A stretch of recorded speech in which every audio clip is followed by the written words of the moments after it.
Welcome back. Now what we can do is we can delete the content that we've added, and then Canva gives us access to other forms of content.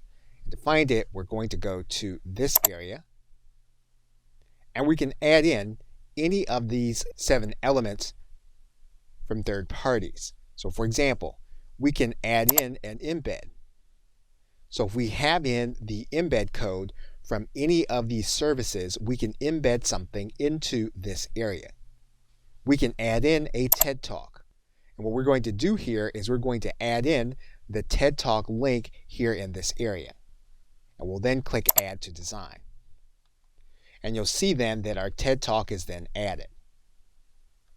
And you'll see all of the elements, everything from SoundCloud to Twitter and then Facebook. And you'll see here that we have links where we can add in our emojis. We can add in specific Facebook photos.